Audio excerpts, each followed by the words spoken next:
welcome back. I've got a lovely story for you today. It's all about Percy the Park Keeper, and it was written by Nick Butterworth, and it's called One Snowy Night. Well, Percy loved his job in the park. He had to look after it and keep it clean, but he also had to look after all the animals and birds who lived there. And Percy lived there as well. He had a little hut in the very centre of it. And all of the birds and the animals knew about the hut as well, because every day Percy would go back to the hut and sit on the steps and eat his lunch, and he would share it with all the animals and the birds. And they would chirp away and chip away and really enjoy themselves. Anyway, it was also very cold when it was winter. And one winter it was particularly cold. But Percy didn't mind really, because he had a nice warm coat to put on and a scarf, and he put 2 pairs of socks on before he put his feet into his Wellington boots. So he was all right and he liked the fresh air. But then when he got home that night it was getting very dark and very cold. And then he looked out of the window and he saw snowflakes coming down. And a bit later there were bigger and more often snowflakes raining down outside. "Ooh," he thought, "I'd better get an extra blanket for my bed tonight, and maybe a hot water bottle as well." So that's what he did. Then he made himself some hot cocoa and got ready for bed. He was just snuggled down, nearly ready to sleep, when he heard a scratching noise at the door. He opened the door, and there was a squirrel, looking very, very tired and miserable. "Oh, Percy," he said, "I can't get to sleep. My bed is full of snow." "Oh, never mind," said Percy. "Come on, you can snuggle up into my bed with me." So, of course, the squirrel just ran very, very quickly, got into bed, and was very, very cosy with Percy. And then suddenly they heard. Percy went to the door. There were 2 shivering rabbits. "Oh, it's freezing," said one. "We're frozen," said the other. "Oh, never mind. Come on, you can come into bed with me and the squirrel," he said. And that's what they did. And they shuffled and found their own cosy bits of the bed. But poor old Percy, he said to the squirrel, "Look, could you turn over, please, because your tail is making my nose itch." "All right," said the squirrel.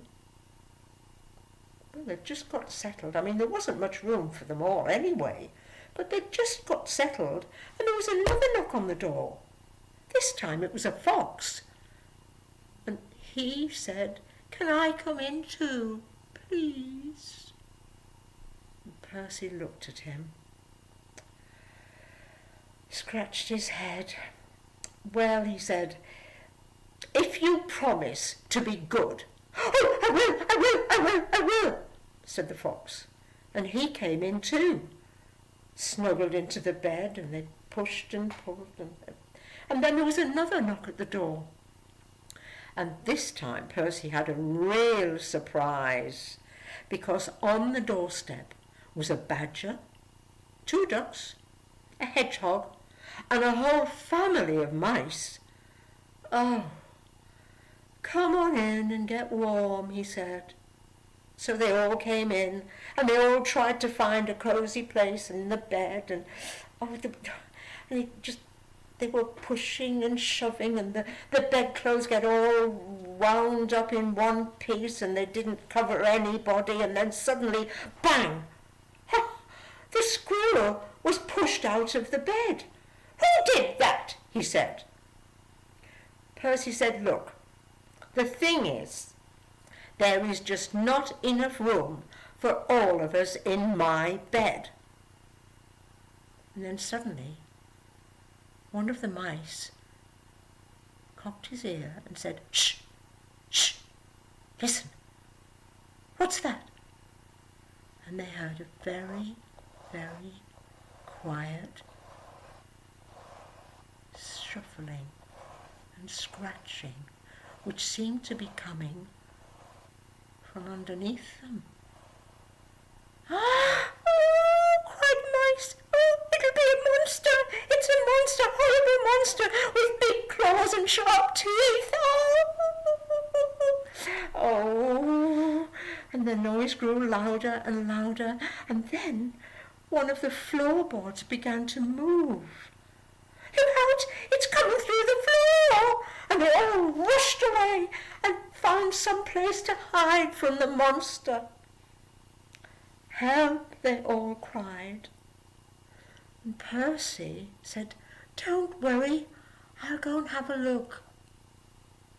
So he bent down, lifted the floorboards, and he saw a little snout looking up at him. It was a mole.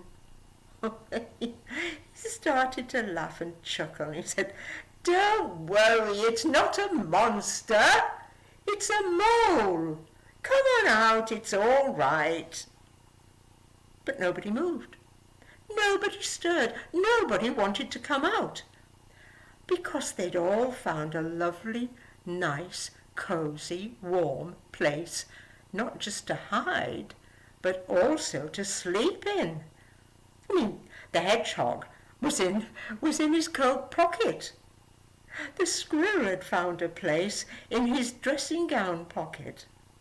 And even the mice had all managed to squeeze into Percy's slippers. And so they were all lovely and cosy for the night.